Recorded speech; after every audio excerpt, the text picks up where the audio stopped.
Sharma. Welcome to my channel Vidya Shiksha institute. आप लोग कैसे हैं स्टूडेंट्स? आशा करती हूँ कि आप लोग अच्छे ही होंगे।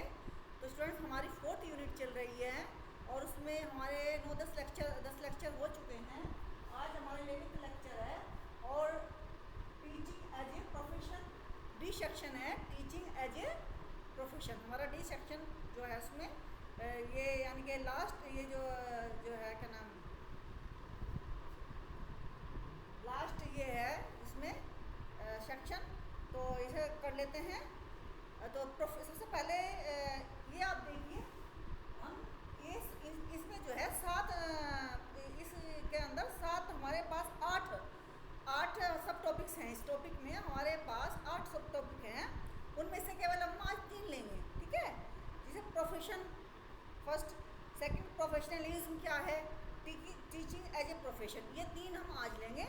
बाकी और हैं, इसमें 5 और हैं, जैसे professional ethics of teachers, factors affecting teachers development, ICT integration in education, quality enhancement for professionalism of teacher education, innovation, ये और हैं इसके अंदर। लेकिन हम आज 3 ही लेंगे स्टूडेंट्स, केवल प्रोफेशन लेंगे, प्रोफेशनलाइजेशन लेंगे, प्रोफेशनलिज्म लेंगे, टीचिंग एज ए प्रोफेशन, ये 3 सब टॉपिक आज हम लेंगे। तो जैसे कि आप लोग सब लोग बीएड करके एमएड करके नेट कर रहे हैं, तो आप लोग को मालूम ही है कि टीचिंग क्या है। Teaching is a noble profession that comes with a lot of responsibility and duty towards students. क्या है? Is a noble profession. Teaching क्या है? Teaching is a noble profession that comes with a lot of responsibility and duty towards students. कि हम teacher होने का मतलब केवल यही नहीं है कि हम केवल स्टूडेंट्स को पढ़ा देंगे तो हम टीचर हो जाते हैं, नहीं। हमारे टीचर होने के साथ साथ हमारे पास उस स्टूडेंट्स के प्रति रिस्पॉन्सिबिलिटी हैं और ड्यूटीज़ हैं जिन्हें हमें पूरी करनी होती है। तभी एक अच्छा टीचर कहलाता है। किसी भी टीचर को तभी एक अच्छा टीचर कहा जाता है, ठीक है। तो व्यवसाय सामान्यतः जिसे प्रोफेशन है, प्रोफेशन किसे कहते हैं? प्रोफेशन किसे कहते हैं? व्यवसाय सामान्यतः किसी सेवा का रूप माना जाता है, ऐसी सेवा का रूप जिसमें हम कैरियर बना सकते हैं और कुछ पैसे भी कमा सकते हैं, ठीक है। कैरियर के रूप में जैसे अभिन्न अंग बन जाता है, जैसे किसी समाज का अभिन्न अंग बन, मान लीजिए हम समाज में कोई नाम कमाना चाहते हैं, तो उसके लिए क्या करते हैं हम, यदि हम समाज में कोई नाम कमाना चाहते हैं तो उसके लिए हमें कोई कैरियर अपनाना पड़ता है ना। तो कैरियर अपनाना पड़ता है, तो उस कैरियर उसका जो व्यवसाय जो है सामान्यतः किसी सेवा का ही रूप है। सेवा का ही रूप है ना व्यवसाय। तो किसी ऐसे व्यक्ति के लिए कैरियर है जो किसी समाज का अभिन्न अंग बना, और अभिन्न अंग बनने का मतलब यह है कि प्रतिष्ठित कार्य करना चाहता है, प्रतिष्ठित कार्य है ना, कार्य करना चाहता है जो प्रशिक्षण के माध्यम, जो कि ये नहीं कि मतलब वैसे तो कारोबार भी शुरू कर देते हैं जिन्हें कोई ट्रेनिंग वगैरह नहीं दी जाती, लेकिन उसके साथ साथ क्या लेते हैं, टीचिंग करने के लिए क्या अपनाते हैं? प्रशिक्षण, है ना। प्रशिक्षण के माध्यम से चुने हुए क्षेत्र में सक्षम होना, है ना, हो जाता है कि अपने व्यवसायिक विकास के माध्यम से अपने कौशल को बनाए रखते हैं। मतलब कौशल के अपने जो है कौशल को बनाने के लिए, अपने व्यवसाय को कौशलपूर्ण बनाने के लिए और अधिक कौशलपूर्ण बनाने के लिए ये जो है आगे बढ़ते रहते हैं, व्यवसाय विकास करते रहते हैं और नैतिक रूप से व्यवहार करने के और समाज में नैतिक रूप से व्यवहार करने के लिए प्रतिबद्ध होते हैं, जनता पब्लिक के प्रति, है ना, जो है जवाबदेह, मतलब नैतिक रूप से प्रतिबद्ध होते हैं, ठीक है। अब जो प्रोफेशन में और ऑक्यूपेशन में थोड़ा सा डिफरेंस है, तो उसको भी जान लेते हैं। N occupation is any regular work perform for income. Occupation को कि एक ठेली वाला भी ऑक्यूपेशन करता है, एक मान लीजिए कोई सुधारने वाला भी प्रोफेशन है, मतलब ऑक्यूपेशन अपनाता है, कोई जो है सब्जी बेचने वाले भी ऑक्यूपेशन रखते हैं।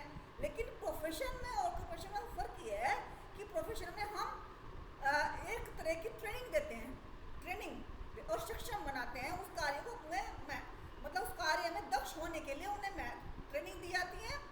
उन व्यक्तियों को बहुत सारी चीज़ें हैं, कोड ऑफ कंडक्ट हैं, एथिक्स हैं और रेस्पॉन्सिबिलिटी है, ड्यूटीज़ हैं, बहुत सारी चीज़ें हैं जो कि ऑक्यूपेशन को प्रोफेशन में बदलते ही बहुत सारी चीज़ें बढ़ जाती हैं। जैसे कि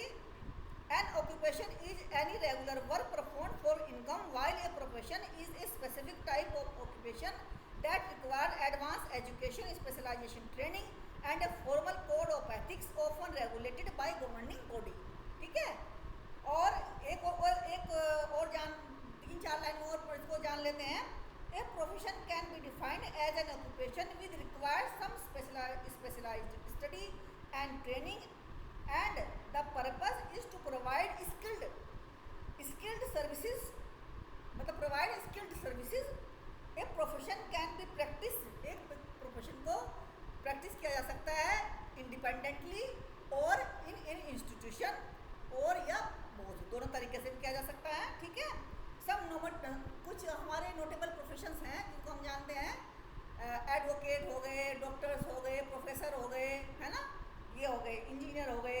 ये तो टीचिंग, ये तो हो गया प्रोफेशन के बारे में, ऑक्यूपेशन के बारे में, और प्रोफेशन होता क्या है. ठीक है, अब आ जाते हैं प्रोफेशनलिज्म क्या होता है. प्रोफेशनलिज्म क्या होता है? व्यावसायिकता होती क्या है?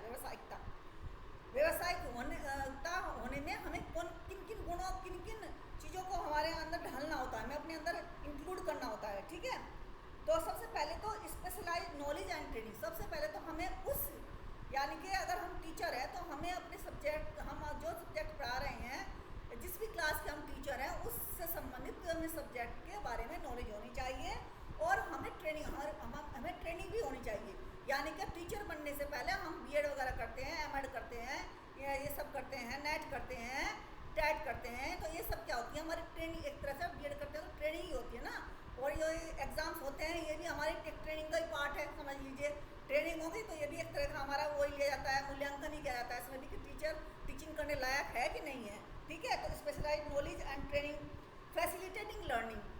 जो टीचर क्या प्रोफेशनलिज्म का क्या मतलब है कि जो लर्निंग है, जो स्टूडेंट लर्निंग कर रहे हैं, जो लर्नर्स हैं, उनके लर्निंग को जो फैसिलिटेट बनाए, जो आसान बनाए, तो नई नई टेक्निक्स यूज़ करें, नए नए मेथड्स यूज़ करें, नई नई टेक्नोलॉजी यूज़ करके जो लर्नर्स की जो लर्निंग कर रहे हैं उनको फैसिलिटेट, आसान बनाए, सुगम बनाए, है ना, क्या ना, उनको समझने योग्य बनाए उन चीज़ों को. पब्लिक सर्विस रोल भी है, जैसे कि सोशल ग्रोथ, सामाजिक ग्रोथ के प्रति जैसे अभिभावक जुड़े रहते हैं, और बहुत से जनता का टीचर से जो है संबंध रहता है. ठीक है, आते रहते हैं. जैसे हम इंस्टीट्यूशन के मालिक होते हैं और बहुत होते हैं, उनके साथ भी मतलब पब्लिक सर्विस रोल भी है उनका. Professional ethics, teachers operate under A code of professional codes.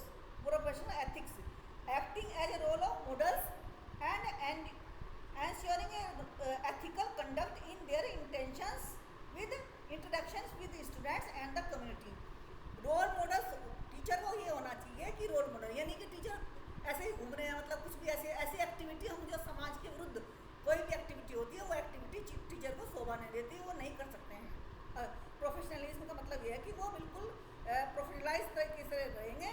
वो ऐसे मतलब अदर एक्टिविटी जो कोई भी कोड ऑफ कंडक्ट के खिलाफ जो एक्टिविटी हो वो नहीं करते हैं. ठीक है, as professional teachers maintains healthy professional relationship with colleagues, with boards, students, society, college member of school and colleges. और एक होता है प्रोफेशनल होने के लिए इंडक्शन प्रोग्राम कराते हैं, जिससे कि वो प्रोफेशन में जाके किन किन कोड ऑफ एथिक्स को उन्हें अपनाना है, वो सब के बारे में जानकारी अपना लें. तो इंडक्शन कार्यक्रम होता है इन सर्विस टीचर्स के लिए. और जो है इन सर्विस टीचर एजुकेशन होती है उनके लिए. अब आ जाते हैं प्रोफेशन की कैरेक्टरिस्टिक्स क्या हैं. कैरेक्टरिस्टिक्स क्या विशेषताएँ होनी चाहिए. अब प्रोफेशनलिज्म की विशेषताएँ क्या हैं? A profession implies two things. One is serve and other is to serve with conscious understanding and efficiency. यानी कि कुशलता पूर्वक संचालन करना कक्ष की गतिविधियों को, है ना. तो कैसे होंगी? कुशलता पूर्वक सारी चीज़ों का ध्यान रखना पड़ेगा. अंडरस्टैंडिंग एंड एफिशिएंसी, दोनों ही चीज़ों का ध्यान रखना पड़ेगा. कॉन्शियस, सचेतन, चेतन रूप से उसको वहीं मौजूद होना पड़ेगा, क्लास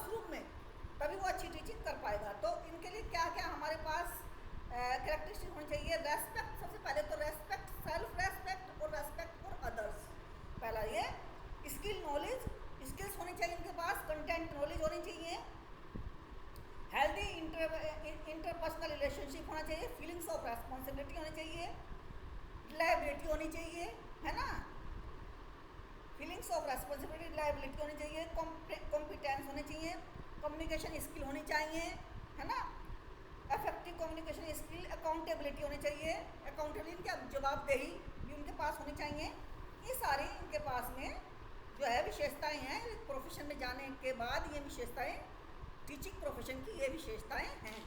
फिर है प्रोफेशनलिज्म, क्या जो है involve, professionalism involves constantly aiming and working towards maintaining high standards, high standard both visibly and behind the scene, कि सामने से ही नहीं कि पीठ पीछे भी, बाद में भी समाज में उनके प्रति बहुत अच्छी छवि होनी चाहिए। कहने का मतलब यह है behind the scene whatever of our role और प्रोफेशन, मतलब केवल वहाँ ही रोल नहीं है, टीचिंग क्लासरूम में रोल नहीं है, बल्कि बिहाइंड द सीन, यानी कि जो क्लासरूम से चले जाने के बाद भी समाज में जाते हैं टीचर, तो उनकी छवि अच्छी होनी चाहिए।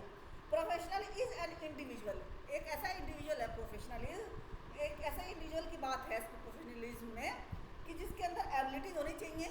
प्रोफेशनलिज्म का मतलब क्या है, प्रोफेशनलिज्म ऑफ ए टीचर का क्या मतलब है कि टीचर में क्या क्या क्वालिटी होनी चाहिए, तो यह है प्रोफेशनलिज्म का मतलब है कि एक इंडिविजुअल के जो अंदर क्वालिटीज होती है, इसका मतलब वो प्रोफेशनलाइज्ड व्यक्ति है।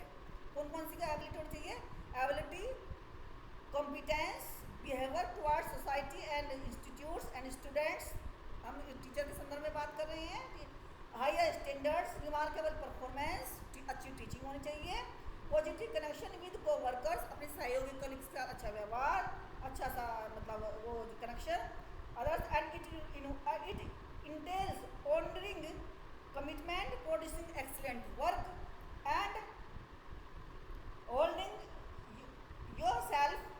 Yourself up as an expert, और अपने आप को इतने अच्छी तरीके से मतलब ऊपर उठाना, एक्सपर्ट जैसे धीरे, जैसे कोई भी किसी भी उसमें जाते हैं, प्रोफेशन में जाते हैं, पहले हम बिगनर होते हैं, फिर धीरे धीरे करके हम एक्सपर्ट बन जाते हैं, इस तरीके से उसने अपने आप को विकसित करना है, वहाँ तक ले जाना है। प्रोफेशनलाइज का मतलब प्रोफेशन में वो मतलब ऊपर बढ़ना है, तो इस तरीके से उनको ऊपर बढ़ना है धीरे धीरे। तो ये तीन मैंने आज आपको पढ़ा दिया, profession, professionalism, teaching as a profession, ये मैंने आपको आज करा दिए हैं। और नेक्स्ट जो है पाँच वो जो थे उन्हें मैं कल कराऊंगी।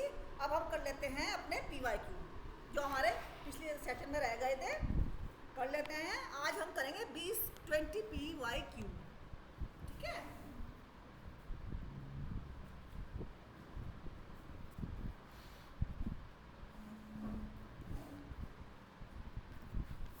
दो 2024 के हम PYQ कर रहे हैं।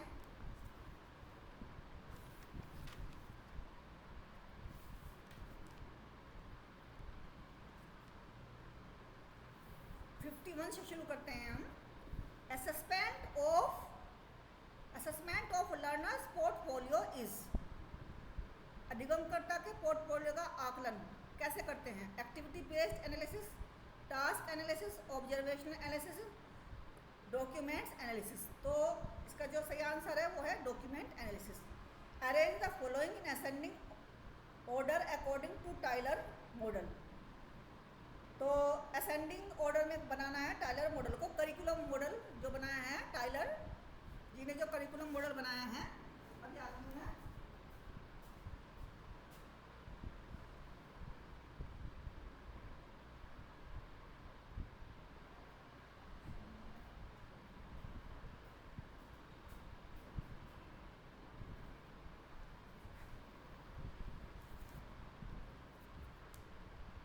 ये है evaluation of purpose of education, organisation of experience, educational experience related to the purpose. तो हम सबसे पहले क्या आएगा, पर्पस ऑफ एजुकेशन। करिकुलम वाले जो हमारी यूनिट है उससे लिया गया ये क्वेश्चन है स्टूडेंट्स।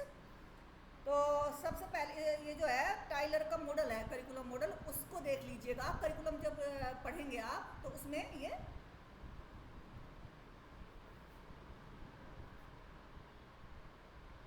पहला है पर्पस ऑफ एजुकेशन,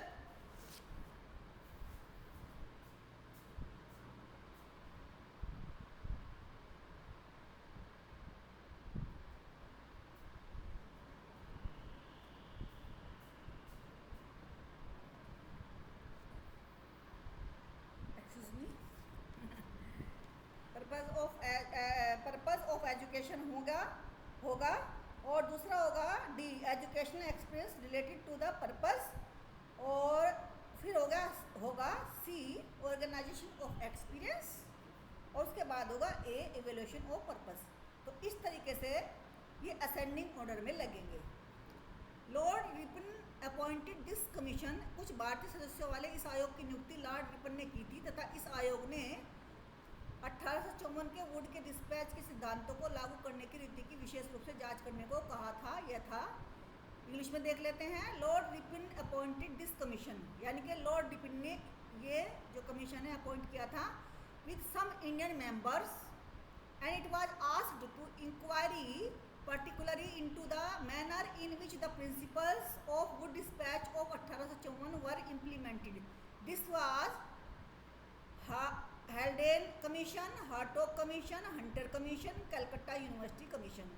तो स्टूडेंट्स इसमें जो सही आंसर है वो है हंटर कमीशन 1882 में, क्योंकि ये तो 1854 में आया था ना, तो बाद में ही हुआ होगा ना, तो 1882 हंटर कमीशन इसका सही आंसर है।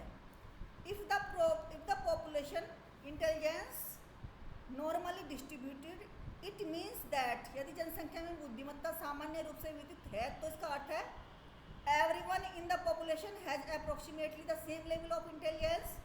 Most people are average in terms of intelligence. Most people have extremely high intelligence. D, most people have extremely low intelligence. तो इसका जो सही आंसर है वो है most people are average in terms of intelligence. Most people are average in terms of intelligence. इस question का answer ये है। नेक्स्ट क्वेश्चन है 55, characteristics of a good sample design include, एक अच्छे सैंपल की क्या विशेषताएं होती हैं? Population mapping, truly representative sample, statistically significant result, small sampling, error, adequate sample size. तो इसका जो आंसर है स्टूडेंट्स वो है BDE, यानी कि BDE, truly representative sample, small sampling error, adequate sample size, ये इसका आंसर सही है BDE। To develop an ideal citizen, Hubel suggested following 5 elements, arrange them chronologically. आदर्श नागरिक बनाने के लिए हुबेल ने निम्न 5 तत्व सुझाए थे, उन्हें कालक्रमानुसार व्यवस्थित कीजिए। तो इसमें 5 दे रखे हैं ABCDE, है ना। ये मुझे क्वेश्चन इतना अच्छा लगा है स्टूडेंट्स कि बहुत ही अच्छा लगा है ना। To develop an ideal citizen, Hubel suggested following 5 elements, arrange them chronologically. मुझे बहुत ही अच्छा, एक अलग सा और एक बहुत अच्छा ये क्वेश्चन लगा है, तो इसको देखते हैं। बहुत ही अच्छा क्वेश्चन है ये। प्रेजेंटेशन है, एसोसिएशन, एप्लीकेशन, जनरलाइजेशन, प्रिपरेशन। तो शुरुआत कहाँ से करेंगे हम? सबसे पहले करेंगे हम तैयारी। क्या करेंगे? तैयारी। प्रिपरेशन करेंगे नागरिक को बनाने के लिए, सबसे पहले हम उसे बनाएंगे, नागरिक को तैयारी करेंगे, उसे अच्छे अच्छे गुण उसके अंदर वो करेंगे। फिर करेंगे हम उसको प्रेजेंटेशन, फिर क्या करेंगे हम? प्रेजेंटेशन प्रस्तुति करेंगे उसकी। फिर एसोसिएशन, फिर क्या करेंगे? इसको सहचर्य, और फिर करेंगे जनरलाइजेशन, सामान्यकरण, और फिर करेंगे फिर करेंगे सी एप्लीकेशन, फिर करेंगे उसका अनुप्रयोग। बहुत ही समझ का एक क्वेश्चन है, अच्छा क्वेश्चन है। तैयारी, प्रस्तुतिकरण, सहचर्य, सामान्यकरण, अनुप्रयोग। तो एक अच्छे नागरिक को बनाने के लिए हुबेल ने ये सुझाव दिए थे। 57 क्वेश्चन है, the national curriculum framework for school education was drafted by, CBSE के द्वारा बनाए जाते हैं, मिनिस्ट्री ऑफ एजुकेशन के द्वारा बनाए जाते हैं, UGC के द्वारा बनाए जाते हैं, NCERT के द्वारा बनाए जाते हैं। तो स्टूडेंट्स इसमें जो सही आंसर है वो है NCERT। फिर है 58, rational emotive behaviour therapy was propounded by, किसके द्वारा बनाई गई थी? इसको बोला जाता है REBT। क्या बोलते हैं इसको? REBT। ये आपके लर्निंग एंड लर्नर बिहेवियर या इंटेलिजेंस वाले उसमें जो है ये यूनिट में ये आपका क्वेश्चन वहाँ से लिया गया है। एल्बर्ट एलिस इसके प्रोपाउंडर है। कौन है propounder? Albert Ellis. Match list 1 with list 2, सूची 1 के साथ सूची 2 का मिलान कीजिए। Miller and Seller model, Hilda Taba, Mistine and Fantini model, Woodland model. तो हिल्डा टाबा का तो ग्रास रूट मॉडल बिल्कुल एकदम समझ में आ गया होगा, आपने पढ़ी रखा होगा ये। है ना। वुडलैंड मॉडल का हो गया specific objective deductive from general objective, objective model उन्होंने दिए हैं। और जो है मिलर एंड सेलर मॉडल का है transmission, transaction and transformation position वाला मॉडल। और जो है वैनस्टीन एंड फेंटिनी मॉडल को जो है बोलते हैं नॉन टेक्निकल मॉडल। ये आपका आंसर सही है, सी इसका आंसर सही है। Arrange the following syntax of the inquiry training model. ये मैंने अभी इंक्वायरी ट्रेनिंग मॉडल आपको ये छोड़ दो आपकी वीडियोस में, मैंने आपको अभी इंक्वायरी ट्रेनिंग मॉडल कराया था, तो वही क्वेश्चन इसमें आ गया है। Arrange the following syntax of the inquiry training model.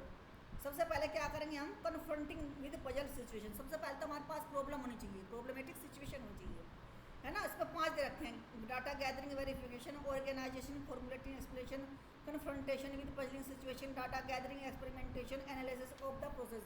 ये दे रखे हैं इसमें 5। अब हमें क्या है कि इनको सीक्वेंस में लगाना है, क्या लगाना है ना, सीक्वेंस में लगाना है, बोले अरेंज करना है इनको। तो सबसे पहले आया हमारा सी, फिर आ गया हमारा डाटा गैदरिंग वेरिफिकेशन, फिर आ गया हमारा D data gathering experimentation, verification हुआ, फिर एक्सपेरिमेंटेशन हुआ, फिर आ गया हमारा बी ऑर्गेनाइजेशन, फॉर्मुलेटिंग, एक्सप्लेनेशन, फिर आ गया ई एनालिसिस ऑफ द प्रोसेस। तो ये हो गया आपके क्वेश्चन। अब 61 क्वेश्चन देख लेते हैं। The Pali Tripitaka text are important text, ये हिंदी में देख लेते हैं इसको। पाली त्रिपिटक ग्रंथ बौद्ध शिक्षा के महत्वपूर्ण ग्रंथ है, निम्नलिखित में से कौन सा त्रिपिटक नहीं है। ये आपका बौद्ध फिलोसफी का ये क्वेश्चन है, ठीक है। विनय पाटिका, सुख पिटका, अधिम पिटका पिटक, ये है विनय पिटक, पिटक, अधिम अभिधम पिटक। तो ज्ञान पिटक जो है ये नहीं है, तो ये आंसर आपका सही है, ज्ञान पिटक, ठीक है। मैच लिस्ट 1 विद लिस्ट 2, सूची 1 के साथ सूची 2 का मिलान कीजिए। साइंटिफिक इंक्वायरी मॉडल किसका है, शूमैन का, किसका है, शूमैन का। नॉन डायरेक्टिव किसका है, कार्ल रोजर्स का, है ना। और क्रिएटिव मॉडल किसका है, गॉर्डन का। और इन्फॉर्मेशन किसका है, इन्फॉर्मेशन किसका है, ब्रूनर का। इन्फॉर्मेशन मॉडल किसका है, ब्रूनर, बी का 3rd। या होगा आपका the correct sequence of step involve in system approach is operation and implementation, evaluation, analysis of input, identification of preferred solution, specification of objectives. तो इन्हें क्रम में लगाना है। सबसे पहले आएगा इनमें हमारा इवेल्युएशन, नहीं, सबसे पहले आएगा हमारा स्पेसिफिकेशन ऑफ द ऑब्जेक्टिव। किसी भी चीज़ को करने से पहले सबसे पहले हमें उनका ऑब्जेक्टिव छांटना होता है, तो स्पेसिफिकेशन ऑफ ऑब्जेक्टिव आएगा। उसके बाद आएगा सी एनालिसिस ऑफ इनपुट। आपका इनपुट क्या है, आप क्या किस चीज़ को, इस पे ऑब्जेक्टिव आपका किस चीज़ का है, इनपुट आपका जो है सब्जेक्ट क्या है, किस का करना चाह रहे हैं आप, ऑब्जेक्टिव आपने किस चीज़ के निर्धारित किए हैं। फिर आ गया डी आपका आइडेंटिफिकेशन ऑफ प्रेफर्ड सॉल्यूशन, उसका सॉल्यूशन क्या है, फिर ए आ जाएगा ऑपरेशन एंड इम्प्लीमेंटेशन, और फिर आ जाएगा इवेल्युएशन, ठीक है। इस तरह से आपका जो आंसर सही है वो है B, E, C, D, A, B. Saylor and Alexander presented approach to curriculum with distinct 4 stages with feedback loop, identify these stages. Policy making, goal setting, curriculum design, curriculum implementation, curriculum evaluation. तो जो इसका answer जो है वो है, सबसे पहले आएगा हमारा इसमें से बी, गोल सेटिंग, लक्ष्य निर्धारण सबसे पहले करेंगे। उसके बाद हम करिकुलम डिज़ाइन करेंगे, उसके बाद फिर हम जो है करिकुलम इम्प्लीमेंटेशन करेंगे, और फिर हम जो है ई करिकुलम इवेल्युएशन करेंगे। तो इस तरह से क्वेश्चन का आंसर होगा बी, सी, डी और ई।